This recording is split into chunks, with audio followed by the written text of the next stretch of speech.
6 tahapan setan menyesatkan manusia. Ada 6 tahapan setan dalam menyesatkan manusia. Langkah pertama, diajak pada kekafiran, kesyirikan, serta memusuhi Allah Subhanahu wa Ta'ala dan Rasul-Nya. Inilah langkah pertama yang ditempuh oleh setan, barulah ketika itu ia beristirahat dari rasa capeknya. Setan akan terus menggoda manusia agar bisa terjerumus dalam dosa pertama ini. Jika telah berhasil, pasukan dan bala tentara iblis akan diangkat posisinya menjadi pengganti iblis. Langkah kedua, diajak pada perbuatan bid'ah. Jika langkah pertama tidak berhasil, manusia diajak pada perbuatan bid'ah. Perbuatan ini lebih disukai oleh iblis daripada dosa besar ataupun maksiat lainnya. Karena bahaya bid'ah itu: 1. Membahayakan agama seseorang. 2. Membahayakan orang lain, jadi ikut-ikutan berbuat sesuatu yang tidak ada tuntunan.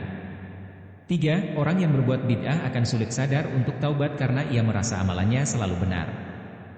4. Bid'ah itu menyelisihi ajaran Rasul dan selalu mengajak untuk menyelisihi ajaran beliau.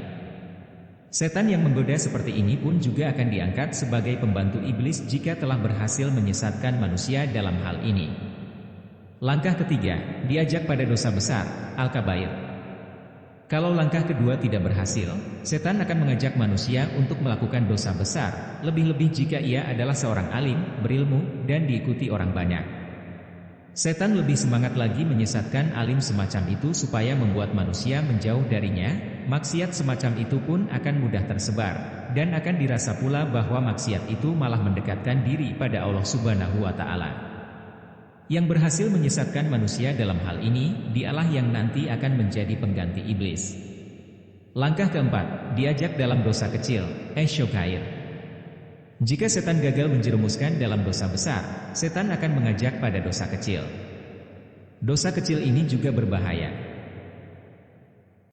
Jauhilah oleh kalian dosa-dosa kecil. Karena perumpamaan hal tersebut adalah seperti satu kaum yang singgah di satu lembah. Lalu datanglah seseorang demi seorang membawa kayu sehingga masaklah roti mereka dengan itu.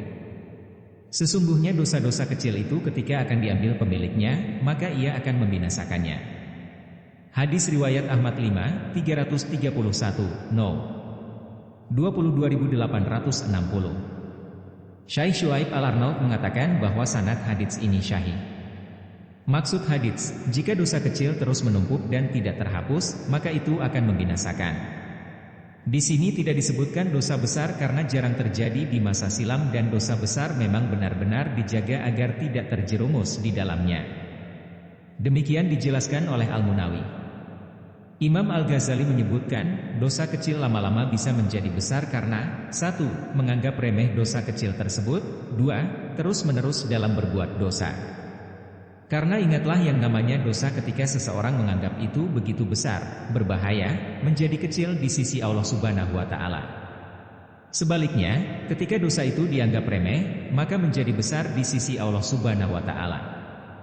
Dinukil dari Faid Al-Qadir 3, 127. Langkah kelima, disibukkan dengan perkara mubah, yang sifatnya boleh, tidak ada pahala dan tidak ada sanksi di dalamnya. Namun karena sibuk dengan yang mubah mengakibatkan luput dari pahala. Jika setan tidak mampu menggoda dalam tingkatan kelima ini, maka seorang hamba akan benar-benar tamak pada waktunya. Ia akan tahu bagaimanakah berharganya waktu. Ia pun tahu ada nikmat dan ada akibat jelek jika tidak menjaganya dengan baik. Jika tidak mampu dalam langkah kelima, maka setan beralih pada langkah yang keenam.